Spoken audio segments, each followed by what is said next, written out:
Well, hello, everybody. I'm glad you were early because there are twice as many people waiting outside as you are inside the room. That must mean that we have a very, very interesting panel discussion today. And here is the casting for this moment. So it's day 2 of our very first edition of the Cinémas Club, which is a joint initiative between the Marché du Film and Ciné Group to give a space for discussion around movie-going and around the movie-going experience at the heart of the Marché. And so we are very, very grateful for the Marché to let us organize that with them. I'll introduce our dear panelists, but just for the sake of comfort, I will let you stand a little bit and let our first guest speaker speak first. And so our first guest speaker is the chairman and CEO of the Motion Pictures Association, Mr. Charles Rivkin. I'm so sorry, Charlie. Charlie is fine? Okay. And Charles is a very good friend of the industry in general, a good friend of the exhibition, a good friend of France as well, where Charles served as ambassador a few years ago. So always has a very remarkable accent that impresses me, as you can tell. And he also comes with 30 years of experience in an industry he loves and in which he plays a key role. And so, as you know, today the role is really to look together at the future of the cinema offering coming from Hollywood. And so we have 2 Hollywood speakers today. We have Jackie Brenneman, the head of IFTA, and Niels Swinkels. Niels is the EVP and Managing Director of Universal Picture and the President of Focus Features. He's also a Dutchman in Hollywood. Just like to remind that. And so without further ado, I will let Charlie introduce our discussion. Thanks so much for being with us today, Charles Rivkin. Thank you. Well, good afternoon, everybody. What a thrill for me to return to Cannes. Is this mic working? Do I need the mic? Yeah. Okay, I got to use it. Oh, okay. I see. Thank you. Well, what an honor for me to join mes amis Julien, Jackie, and Niels for what's going to be, I think, a fascinating conversation about what Hollywood looks like today and where this industry is headed tomorrow. Alors, mesdames, messieurs, quelle joie d'être ici à Cannes, parmi vous tous, pour célébrer ce que nous aimons dans le cinéma et voir ensemble ce que nous pouvons accomplir afin de renforcer l'industrie du film pour l'avenir. Le cinéma, créer des liens entre la France, les États-Unis et les nations du monde entier. Et Cannes est un lieu où nous nous retrouvons tous, au-delà des cultures, des langues et des frontières, unis par notre passion commune pour la créativité et le cinéma. And when we look around the world today, we can see a welcome trend in cinema. I think, as most of you may have seen, more and more audiences are beginning to return to theaters. Fans are seeing blockbuster hits and indie productions that were meant to be seen on the biggest screen possible. Last year, the MPA's data painted a very clear picture of global box office, which grew by 8%, spanning the US and Canada and to France and Europe and elsewhere. And that shift is continuing in 2026 with ticket prices and sales, up, not ticket prices. That is not true. But sales are up 23% in America alone, and with projections expecting the worldwide gross to reach levels unseen since before the pandemic. And I certainly hope that happens. It's good news for everybody who believes in the power of this medium. And that's a victory for the workers and the businesses and the families that benefit each time a production comes to life. You know, when a major motion picture, which I represent the 7 largest studios in the world, when it comes to any city in America or the rest of the planet, it injects about $1.3 million a day into the local economy. And the money that comes into the economy is not given to the people that walk the red carpet per se, but the ouvriers, the construction workers, the electricians, the caterers, the hairdressers, the dry cleaners, and it also skills. It provides skills that it lasts a lifetime, even without formal education. And when we come, it's a victory for workers and businesses and families that benefit every single time that we come to town. And it's the kind of progress we love to see here in Cannes, one of the premier settings anywhere to celebrate the films that we love and the future that we want to forge together. Yet even with these signs of success, we know we can't rest on our laurels. We've seen the ups and downs too often. We've heard the consistent chatter about the decline and the stagnation in the theatrical space. And we have to think about this moment in strategic terms, in a time of immense disruption and change in technology, geopolitics, society. What will it take to ensure that people keep showing up not only in Cannes each May, but in neighborhood theaters year-round around the world?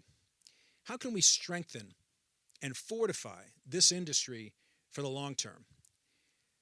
Part of the answer stems from what I expect will be the core in Jackie and Niels' discussion in a few minutes, ensuring a diversity of content, empowering different types of creators, promoting original storytelling alongside well-known franchises.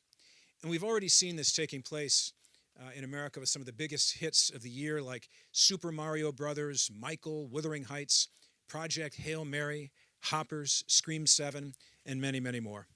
But another part of that answer speaks to how we can advance a few core priorities pushed by the Motion Picture Association in France and in America and around the world.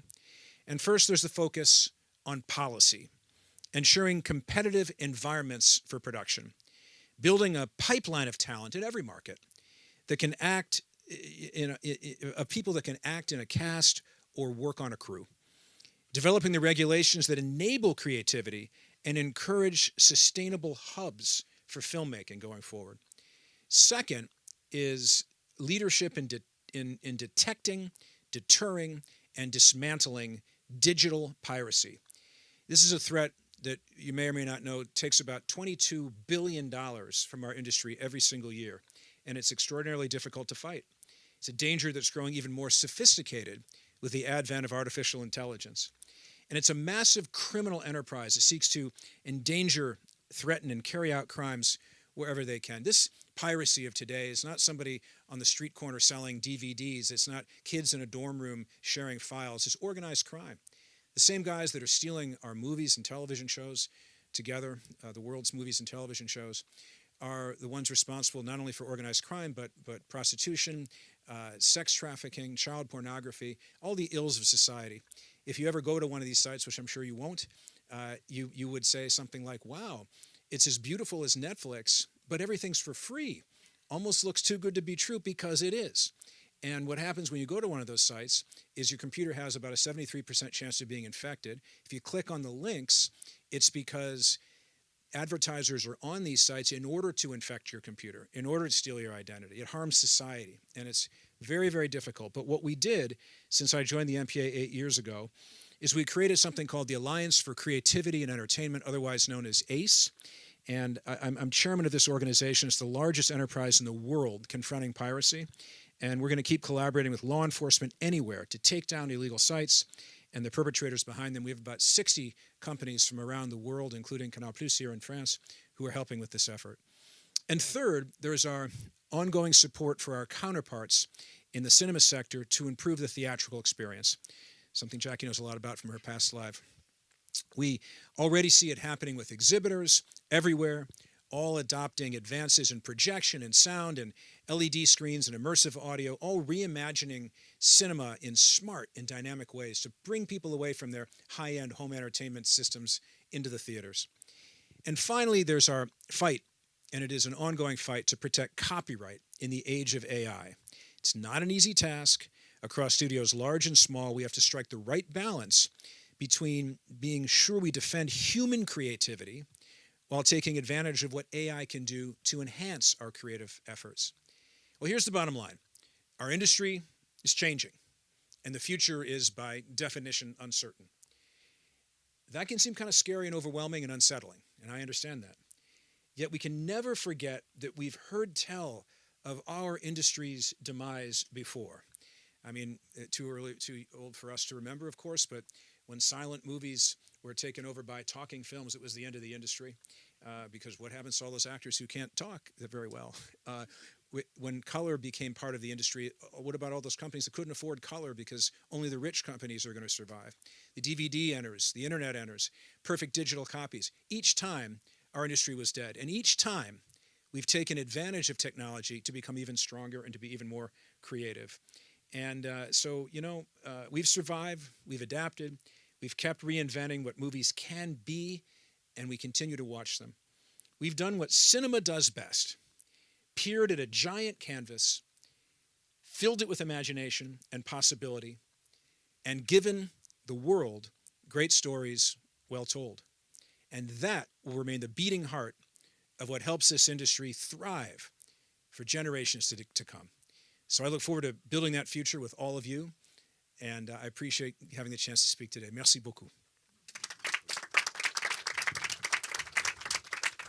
Please. Thank you so much.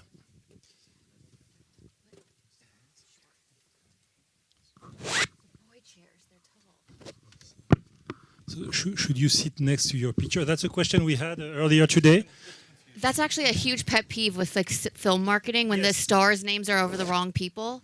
So I guess thought it was the right thing to do to put the lady in the middle. So we want that's the who first, you calling a lady? That's the first secret we want from you, Niels. How come we always put the name on the other actor in a film poster? Agents. I didn't know that was a thing. So that's a common. thing. That's it's a thing, so right? Common. Okay. Well, thanks. Thanks a lot. So sorry, there is some audience here, so we'll need to. So thanks a lot, Charlie, for introducing this discussion. We are very grateful for your presence, for your kind words to this industry, and your words of encouragement. For everybody here, Charlie and Jackie and Niels have a very, very busy schedule this week. So in case Charlie would have to leave just before the end of our discussion, it's not because he would be offended by anything any of the people here would say, just because he has to rush another meeting. So thanks again for being here. So just maybe as an introduction to make sure that everybody understands where you're speaking from, maybe I'll let you give a word of introduction of what your current role is. And how do you think that in this current role, you have a key role to play in bringing the diversity that is so much needed to our audience? I start with you, Jackie. Well, thank you. Thanks for having me. I'm very thrilled. And thanks, Charlie, for what you said. You're such a great partner, and what you're doing for our industry matters a lot. So I'm here in my new role as the president and CEO of the Independent Film and Television Alliance, and also it's also the organization that runs the American film market. And I took this role, I started in January, and when I saw the posting, I was like, this is my job, I will have this job, give it to me. Because I've spent the last 15 years in this space. I started in the cinema side, and then heard conversation over and over again about what wasn't working and all the problems. But I kept looking at the data and hearing success story after success story and the humans behind the industry that are driving the innovation. And what I saw were real opportunities for growth. I've seen global cinema take over in certain territories. In the United States, Indian cinema has doubled in the last 5 years. What that tells me is that what our audiences are looking for are new stories, all kinds of stories. Obviously, what the studios put out is critical, that it brings giant groups of people together. But we need a constant stream of content. And what's more important is we need business models that allow that to happen. When Charlie was talking about all of the different changes in technology, and how that looked at first to be problematic, it's because at first new technologies can be expensive. It's a hard learning curve. But what ends up happening is competition. And what we need in this market is competition. So from my seat at IFTA, what I hope to do is bring players together, big and small, to invest in the industry and to feel optimistic. And my job is to tell you why you should be excited. So that's what I'm doing. Thank you so much. So Niels, can you tell us a little bit about your role that's recently evolved? By the way, congratulations on the expanded responsibilities. can you tell us what role as a head of Universal Pictures and Focus Features you envision you're going to play in the next few years in bringing diversity to our audiences around the world? Sure, of course. First of all, thank you, Julien, for inviting me on the panel. It's an honor to be on the panel with you, Jackie, and thanks for your always wise words at the start of this session, Charlie. So yeah, you called me out at the beginning as the Dutch man in Hollywood. I started off as an independent, first at Polygram, and then I ran an independent company. You see some familiar faces from those days in the room, which is nice. And then joined Universal. That was 30 years ago. I started this year. And then I joined Universal 22 years ago from marketing through Europe, through UK, and then landing in this international role that has evolved over time. I've been in LA 11 years now, actually next month. And the recent evolution that you talk about was a title adjustment. I think I may have the longest title in the entire company, having both a Universal and a Focus title. But it, from those 30 years of experience, and the 22 years at Universal is really because of, I feel that it's a home where you can, be active both on the independent side with Focus and as well as on the big studio film side, and therefore having that full spectrum of movies for the theatrical marketplace. So in my sort of dual role, I sit both on the green light teams for the studio as well as Focus Features, the movies that we produce ourselves, and then also the films that we acquire, because we don't only release internationally films from Focus Features, but on regular occasion also from A24 and Neon and Mubi. So we really play the full market, and then we dabble in local films in certain markets as well. I've done over the many years, so lots of diversity there. So both of you have been on the front row of recent evolutions in our industry. So Jackie, you were on the Theatrical Owners Association recently, being a strong advocate and supporter of the movie-going experience, which I'm sure you're going to remain in your new capacity, and I know you're going to remain in your new capacity. I would like to start with you to just, in a nutshell, if it's possible, give us a few highlights on what, in your view, has really changed in the moviegoers' expectation and in the audience at large expectation in the past few years, that's really calling for an evolution in the way we're offering content, in the nature of content we're offering. There have been so many changes. People have even written books about that, to tell you the truth. And I'll be very happy to understand how the 2026 moviegoer is different in your view from the 2018 moviegoer. Okay, how do I be succinct? That's not my strength. I'll interrupt you. Don't I know, worry. that's fine. He'll interrupt me. He's not being rude. I told him to.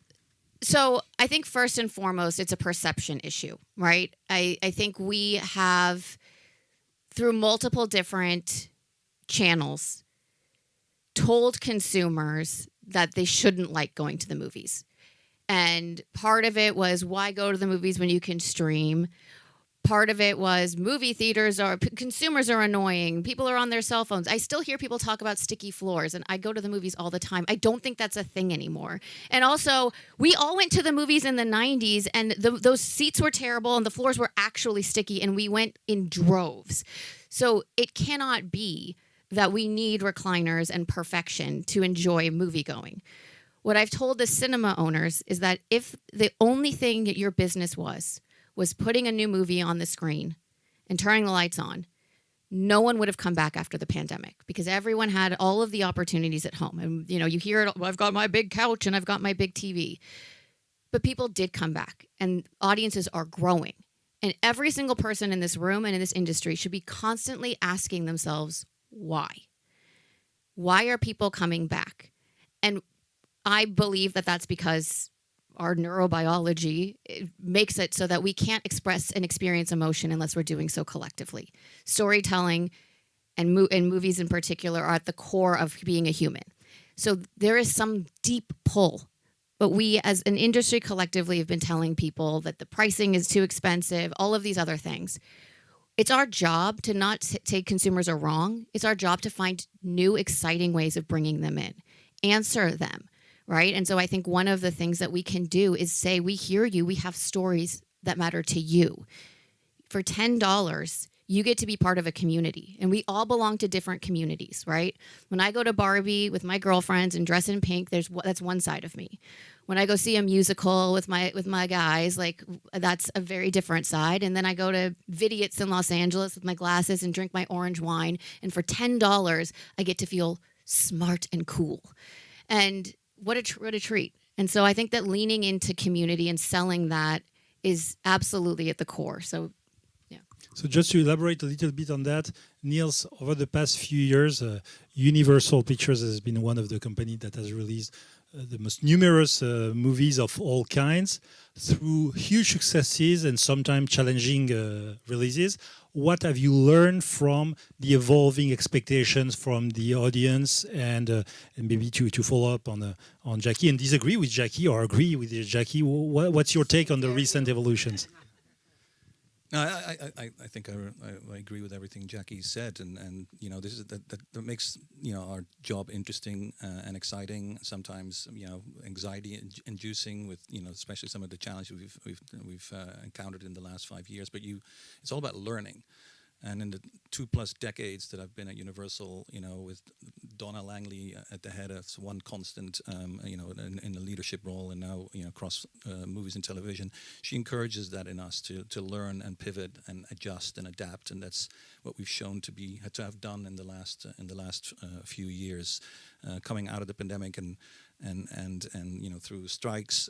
We've actually, our output has been consistent. We've never, you know, gone down in the number of movies. Actually, we've gone up in the total number of movies that we release, because that's what we need to do to keep bringing original films, franchise films, and we've had great success with that. You know, we had brought Jurassic back last year, but then we also started a new franchise with Wicked the year before, which we brought a sequel at the end of last year. Tonight we're celebrating the 25th anniversary of one of our biggest franchises, Fast and Furious. We just, you know, we're still in release on Super Mario, which is a new franchise that we started 3 years ago and continues on. And then the Minions, the biggest animated franchise of all time, already has another installment coming at the end of next month in France, and then the start of July in the rest of the world. But then in between, you know, we've started to really invest in filmmakers and storytellers that are unique. And the best examples of that are Steven Spielberg, who's bringing his next film in the middle of next month, which is an original film written by David Koepp, often collaborator with Spielberg, and he's going back to sort of the movies that made us fall in love with the movies he makes and the type of storytelling, but current and for the present day, with a whole fresh sort of take on it. And of course, Christopher Nolan, who joined us with Oppenheimer in 2023, and he's bringing his next epic movie, which is there's nothing more cinematic than a Christopher Nolan movie.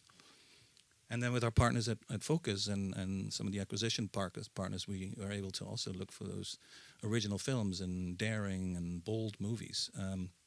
We got Obsession releasing this week from Curry Barker, a whole new upcoming horror filmmaker that we're already in production on his next film, because we believe he has a new voice that's going to be an original in that horror genre that's become so popular for audiences.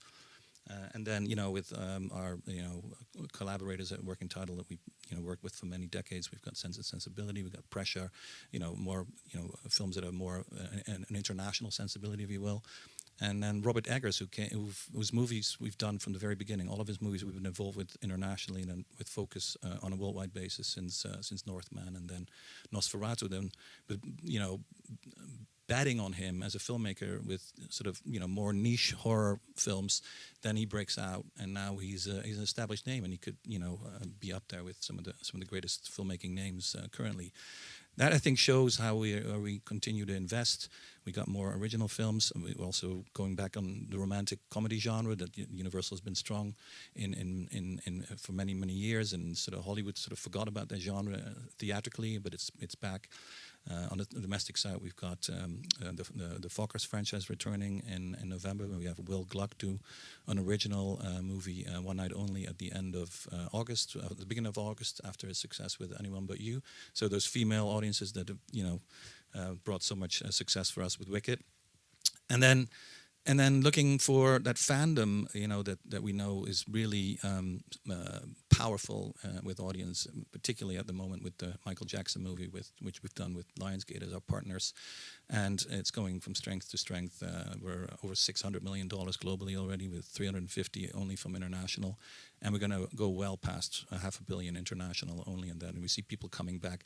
Every generation, every profile of an audience member is in that audience. And, really it's a cross-section of society around the world. What has excited us, more recently on the marketing front and the learnings that we're doing and the research that we're doing is that we've seen the Generation Z or Z come back massively. That was a big, question mark when they were all stuck at home and suddenly watching, streaming services, whether they would ever come back to the cinema. And they are. And then Generation Alpha, the youngest sort of segment that we track, they love the cinema. They love actually being away from their screens. They love coming on opening weekend because it's busy. They like everything Jackie just said about the social experience. That's what we are as humans, and there's nothing better to bring that than the cinema. So with the globalization at stake that we observe in Gen Z and Gen A in the trends, there is something really interesting, but there is also something very specific in different regional areas. And you have, Niels, a very global view. And I'm curious to know, you represent one of the major studios.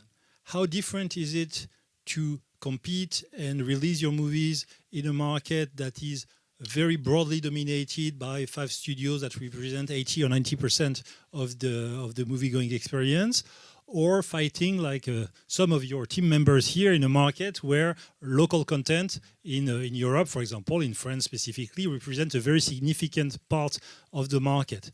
Of course, competition is great, but in some cases, no competition is even better. How do you feel about that?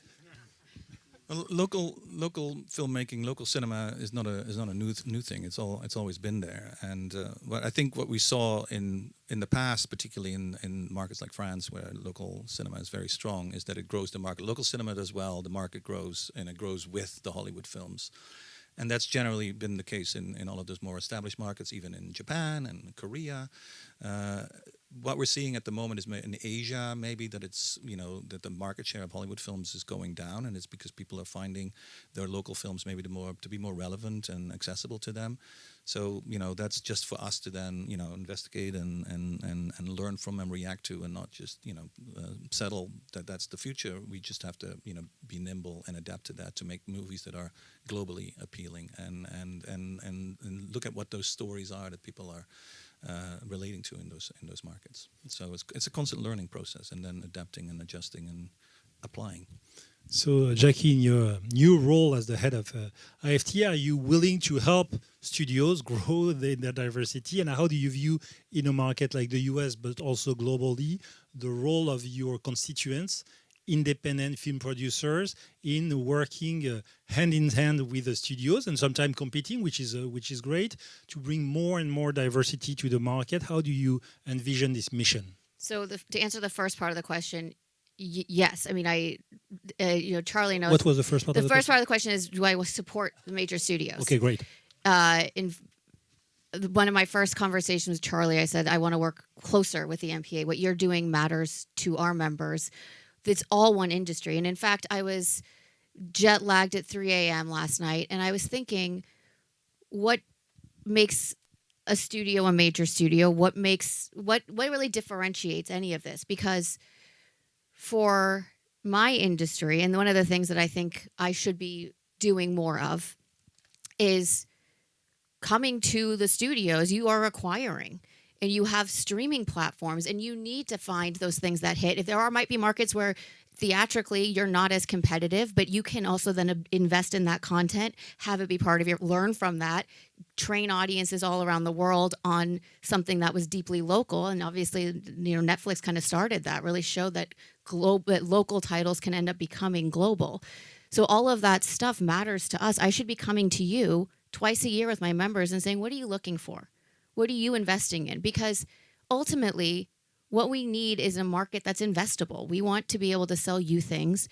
We want to be able to give you the data that would help you want to buy. What filmmaker doesn't want to have Universal on their picture?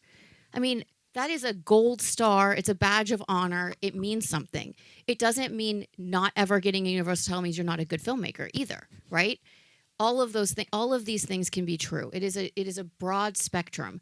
But what we're seeing now is a lot of conversation about the future of the industry being this kind of YouTube where filmmakers aren't getting money for anything that they're making. Instead, they're getting audiences for free and then taking those audiences to brands and then making commercials. That's not what anyone wants. Those are filmmakers. They're experienced filmmakers, and they also want to have films that people will pay for and watch in person.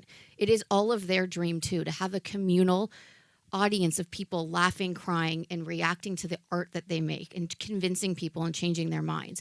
And if you exist, then their dream can still exist. And so we all need to support each other. We need more of these companies, not less. And I want to do everything I can to make sure we're working more closely together. May I just? Of course, you should. A couple of things, just because one area that we are active in, and about that I haven't mentioned yet. I mentioned Michael and the power of fans, and how that's propelling the success of that movie. On a smaller scale, but no less significant, is we've done a number of these, concert movies or documentaries based on, musical talent, big bands, big stars, and musicals as well. We had huge success with Six the Musical, which is a big Broadway and West End hit. Did £7 million at the box office in the UK alone. And then more recently in February, where we had a couple of date shifts, so we had a month of no major releases from the studio focus. We took the opportunity to bring our first K-pop release, which we've seen others, have success in. They sort of come out of nowhere because these fans are just there and they seek it out and they come, and they turn cinema into a huge party. So we did Stray Kids, and we set records. We set records in a lot of markets, the biggest opening ever for a K-pop movie.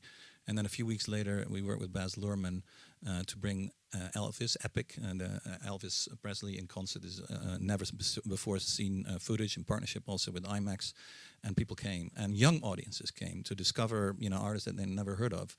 And then last weekend we opened an Iron Maiden documentary, a metal band that's been around for 50 years. So 3 very different examples of concert movies or musical docs, in addition to the big biopic that is Michael. And we're going to do more of that later this year and next year as well. And that's a diversification away from feature films that maybe a lot of the studios have not dabbled in, but we have. We've done it in the past in the UK, but now we're doing it on a global basis, and it's working. And then in the US, Bleecker Street and Neon are partnering on some of those. I think both of you, in your respective capacities, you have a great role to play in changing consumers' habits. And a key to diversity and diversifications of content is changing consumer habits. One of your team members I happen to know well told me about a story in Southern Europe, in a country where he was taught that people do not go to the movies in the summer. Just for some reason, don't bother releasing movies in the summer, they don't show up. Actually, I think you have managed to change that to a certain extent. I'm curious to know, what are the things you've been taught about the industry? One big thing you've been taught about the industry that you think you should challenge, Jackie? Pricing. We should have dynamic pricing. I have lots of data on why we should have dynamic pricing. I did something called National Cinema Day. It was $3 movie tickets one year, $4 movie tickets the next year. And they were the busiest days in the cinema all year. People came, 60% of people that came said they saw a movie they would not have otherwise seen. When you asked them why, they said, well, I was going to wait to watch it on streaming, or it was the genre. Meaning, those are the same thing. We have told people that some movies are for theaters and some movies are not. But when you change the lever, when you change the price, you change behavior.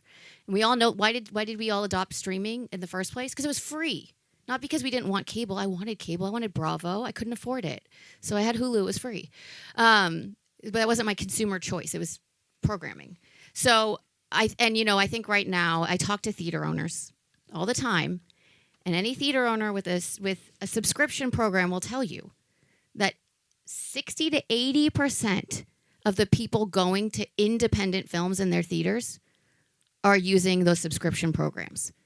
So consumers are not going to pay full freight for those movies. It does not mean they're a discount. It does not mean they're not of value. It means, like in any other industry, price flexibility changes the way people behave.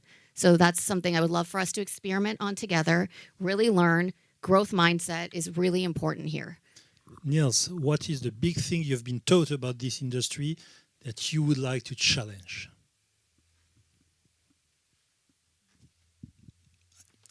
I think I maybe touched on it earlier. There are certain genres that Hollywood stopped making because they felt they're streamer movies for some reason. Somebody came out with that term, and it's nonsense.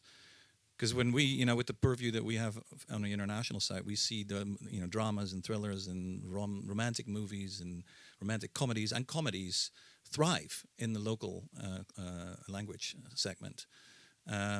So we just have to bring them back, and that's what we're doing. I mentioned the Will Gluck movie. We got a Judd Apatow comedy next year. We've got an Emma Stone comedy next year. So I mentioned the Fockers coming back.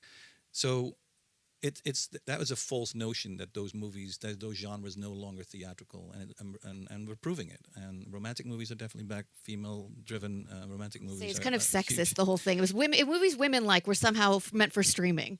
Yeah, no, exactly. But I feel there's a real opportunity for comedies to come back in a big way, because like horror, which has been thriving all the way through, and there's nothing more than laughing together, and being scared together, and laughing together. Very, very similar kind of experiences. Another thing, maybe that's not a strict answer to this question, but I think what we've also seen is, obviously premium large formats, IMAX, ScreenX emerging, and people, seeking those on the right films, seeking those formats out. Motion chairs plays more to a younger audience, but people are coming and so often seek those out before they seek out standard screens, if you can call it that. Film is coming back in a big way. Like, the thing that we replaced years ago with digital, suddenly back. Where maybe in the beginning it was an indulgence to a filmmaker who wanted to have his film in 35mm or 70mm. Now it's actually really great business. And proud to tell you that Odyssey will release on more 35mm prints and 70mm prints than any other movie since the start of digital. And more sites are popping up in domestic and in international, and it's a really exciting thing. And young people are seeking it out as well. Yeah, he got two. Can I say one more? Yeah, I can interrupt you, but you can interrupt me as well. Go ahead. Yes. So the other thing I think we should be playing around with, and this is primarily a United States problem, is the clean screens. I think when the IMAX there's so much demand for premium screens, but you only get one movie at a time, and that sucks for consumers who want to go. You could make a lot of money on those screens for a month if they were allowed to be shared. And by doing clean screens, and by clean screens, it's you that one movie plays in that entire theater no matter what. That made sense when you had film. It made sense when you had a fixed object. But now, not only do we not have film, we don't have virtual print fees. The industry is digital and affordable, and we should be programming for when the audience demand is there. Right? Super Mario should have 10 screens during the day, and then maybe not so many at night, and Scream can have it at night, because that's where the audiences are, because a full house is so much better. Or Michael, you can split it yourself. That's fine. It can be a universal screen. I love that too, because you'll program it well. But I think that's a huge missed opportunity. We have 11% occupancy in North America because we're not actively programming for audiences. And I think you're touching on a key element that's very difficult, but that's also at the heart of the discussion, which is we need the huge events like the Odyssey that everybody is looking forward to bring the audience to the big screen. And at the same time, we need the daily reason to get back. And I know that I'm preaching to the choir here for you as well, Niels, but how do you balance this eventization of movie-going together with making movie-going a daily activity or usual activity just for the sake of discovery? Well, I think success begets success. So when you have a big locomotive and like a big hit that brings people back, then people get more interested in the cinema going. So you need that consistency, and that's obviously what the industry struggled with recently. And then I think it's improving. If you look at the summer calendar this year, it's when you know that you're like looking for the best date, you know that the industry is coming back, and that's definitely the case. And that's what we're doing, to leverage, from one success to the next, and that's when you also get people to take chances on films that are original. So that's really, and you need to do that all year round.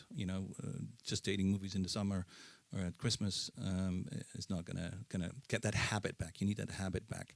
So just back on your earlier question about the experience in that Southern European market, the industry as a whole, and with Xavier in the lead for us, really has pulled off to get people back into cinemas in the summer.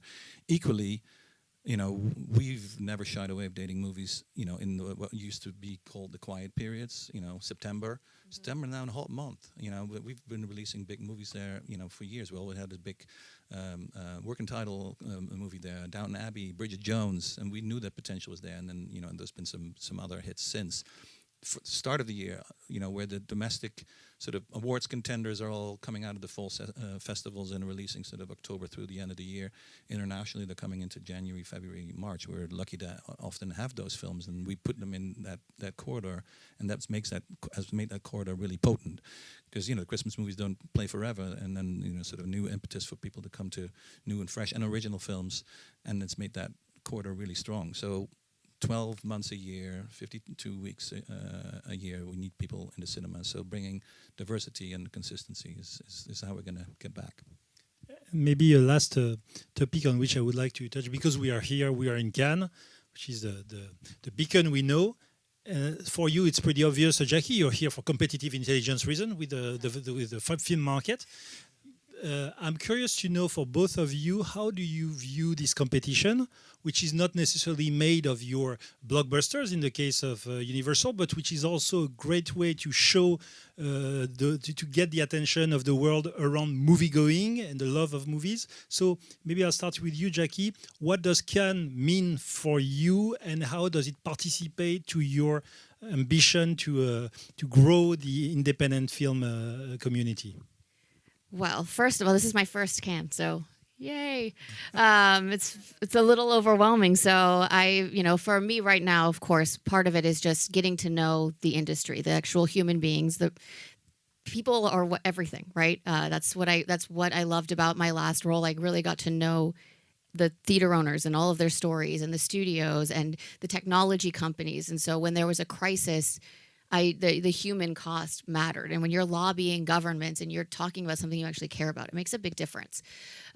So first of all, that's first and foremost, is who are the humans behind this business? What are the things that keep them up at night, and how can I help? But I do think, back to the kind of publicity narrative comment I made earlier, I do think that the fact that this Cannes is dominated by these independent companies this year should have been a really positive, exciting headline, right? It should have been, it's great that we have major studios, and it's great that they're putting all of this money into the economy. But maybe it's also great that these smaller companies are investing everything on a dream, and they're competing, and they're trying to make it happen. And why couldn't that be the story? The story should not be Hollywood's not here, it's the end of the industry. No, there's thousands of people here spending all kinds of money, believing that they can actually compete and make their movie stand out, and there shouldn't count any less because of what label is or is not attached to that title. So for me, that's also going forward, as I work to strengthen my own trade body. I do really feel like every moment for optimism and collaboration, and not us versus them, but instead growth altogether, is something we need to work on. And so Charlie and Niels show us that Hollywood is here in Cannes, and I'm really happy as a final word to this conversation to hear what it represents for you and what you expect and get from this great Cannes experience, except conversations with me. It's my 26th Cannes, I think. I was just calculating in my head. And obviously, as Evolve what Cannes means for me, very much sort of scrappy, independent, looking to buy movies back in the day, but still being in that, as a major studio with Focus Features, being in that space, which is excited, the market side of things. And then, on occasion, we have films in competition when we're lucky, or, choose to have events here, like tonight's event with the 25th anniversary of The Fast and the Furious, which we believe was, had a great place here and a great profile at the Palais tonight. The competition, and what it means to a film really depends on whether there's a sense of discovery through first of all being in the competition, and then if things turn out well, being successful in winning prizes, and how that fits into the release strategy of how you're going to want to bring that title to market. And that's really also then depends on the timing of when to release it. And the best example of course is one of our own movies 2 years ago that was here and won the Palm, Anora, which then also almost a year later won the Oscar, won a record number of Oscars. So that's sort of the best example, but then it doesn't always work out that way. So it's choosing the right films for the right festivals when it fits into the right timing, and and when there's a filmmaker for whom it's important. Look, thank you so much. We're extremely privileged to have part of your very, very scarce time, the three of you today. The very fact that you have so kindly accepted to take part to this very first edition of the Cinemas Club mean the world to us and to the whole movie theaters community. Thanks a lot. Thanks to all of you who followed us online and will follow us in replay. It's never as good as the real in-theater experience, but I'm hoping you're having a good time. Thanks a lot, everybody. Have a wonderful, wonderful festival and Marché. Thank you. Thank you.